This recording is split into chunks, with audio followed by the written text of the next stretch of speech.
Sobat Kristen yang dikasihi oleh Tuhan, dimanapun kalian berada, kembali kita bertemu untuk bersama-sama belajar tentang kebenaran firman Tuhan. Dan kali ini memang bukan secara kebetulan, kita akan bersama-sama merayakan hari Natal yang jatuh setiap tahunnya pada tanggal 25 Desember. Nah, Natal itu seringkali banyak orang yang mengkerdilkan artinya. Mereka cukup datang kepada beberapa acara-acara keagamaan tanpa mengerti esensi daripada Natal itu, tanpa merenungkan bahwa setiap tahun kita merayakan Natal, sesungguhnya banyak makna yang terkandung di dalamnya. Natal orang seringkali mengibaratkan dengan hadiah-hadiah yang istimewa, ataupun juga makan malam istimewa pada satu hari sebelum Natal, atau kemudian juga hanya berkumpul dengan teman-teman lama karena mereka sudah lama tidak bertemu.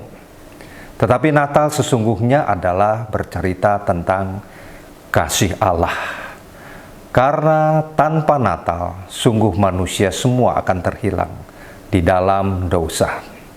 Nah, mari kita bersama-sama melihat bahwa tanpa kedatangan Tuhan Yesus 2000 tahun yang lalu, maka setiap manusia itu pasti terhilang. Mereka juga pasti hidup tanpa tujuan. Dan juga kebahagiaan mereka bukanlah kebahagiaan yang sejati. Dan lebih parah lagi, yaitu tidak memiliki jaminan keselamatan kekal. Nah, firman Tuhan berkata demikian di dalam 1 Timotius pasal 2 ayat 5 dan 6. Karena Allah itu Esa, dan Esa pula Dia yang menjadi pengantara antara Allah dan manusia, yaitu manusia Yesus Kristus, yang telah menyerahkan dirinya sebagai tebusan bagi semua manusia. Itu kesaksian pada waktu yang ditentukan. Nah, di dalam peristiwa Natal itu sesungguhnya adalah peristiwa di mana kedatangan Yesus dengan satu tujuan untuk menyelamatkan umat manusia yang berdosa. Dan di dalam keselamatan ini sebetulnya ada tahapan-tahapan, tetapi kejadiannya memang secara bersamaan. Namun pada kesempatan ini saya ingin membahasnya satu demi satu. Pertama-tama, Yesus datang untuk menyelamatkan kita. Nah, kata keselamatan ini jikalau kita enggak beribadah di dalam sebuah gereja, maka kita akan sedikit mengalami kesulitan untuk mengertinya. Karena keselamatan ini sesungguhnya seperti sebuah permata berlian yang memiliki keindahan meskipun kita melihatnya dari sudut manapun. Nah, salah satu sudutnya yaitu pertama, bahwa Yesus datang untuk menyelamatkan kita. Itu sudah pasti. Ketika kita tidak bisa menyelesaikan persoalan-persoalan pribadi kita, kita ini terjebak di dalam satu pengharapan kepada orang lain. Karena kita berharap orang lain bisa menolong kita atau bisa menyelamatkan kita.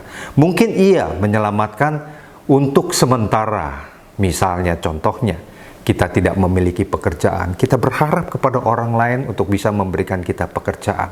Oh, menyelamatkan sementara, bukan menyelamatkan secara kekal. Yang kedua, kita terjebak kepada pembuktian-pembuktian kepada teman sejawat. Contohnya misalnya, kita berlomba di dalam adu prestasi di dalam karir pekerjaan, supaya kita mendapatkan satu pengakuan. Dan juga yang lebih parah ini adalah kita bisa terjebak di dalam kecanduan-kecanduan. Kecanduan di dalam pekerjaan disebut juga workaholic. Itu pun tidak baik, karena kita bisa mengabaikan keluarga di rumah. Terlebih lagi kepada kecanduan pada hal-hal yang negatif. Nah, Tuhan Yesus datang untuk melepaskan kita dari semua keterjebakan kita atau ketergantungan kita ini kepada orang lain. Yesus datang untuk memberikan kekuatan kepada kita. Karena di dalam kehidupan kita ini, alih-alih kita bisa berhasil untuk melepaskan diri dari ketergantungan, mungkin kita akan mengalami kelelahan untuk bisa bebas dari semuanya itu. Nah, Tuhan Yesus datang untuk membebaskan kita dari segala ketergantungan. Dan yang kedua yaitu Yesus datang untuk memulihkan. Lama kita mencoba untuk bisa memulihkan diri kita sendiri. Karena di dalam hidup kita, bagian-bagian hidup kita ini banyak sekali segi-segi kehidupan yang terhilang. Nah, Tuhan Yesus datang untuk memberikan kembali kepada kita kekuatan, untuk memberikan kepada kita kepercayaan diri, dan juga memulihkan reputasi kita di antara Kristus dan Allah. Karena reputasi kita ini sudah rusak karena dosa manusia yang merusak reputasi kita. Dan juga hubungan kita dengan Allah. Nah, Tuhan Yesus datang untuk memulihkan semuanya itu. Karena tanpa Tuhan Yesus datang, manusia tidak bisa lepas dari semua kerusakan-kerusakan yang dialami oleh manusia sejak manusia itu jatuh di dalam dosa.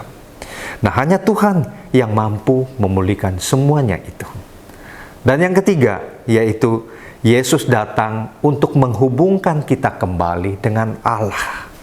Jadi Dia, Tuhan Yesus kita, merekonsiliasi atau memperbaiki hubungan kita dengan Allah Bapa. Tuhan Yesus sudah menjadi satu jembatan antara Allah dengan manusia. Nah, ini yang seringkali kita lupakan. Dan hadiah Natal yang begitu berharga itu masih terbungkus rapi tahun demi tahun.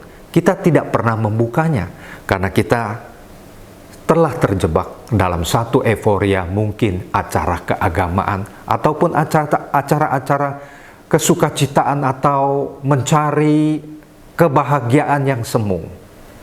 Nah, untuk itu kita melihat bagaimana Tuhan Yesus menghubungkan kita kembali dengan Allah.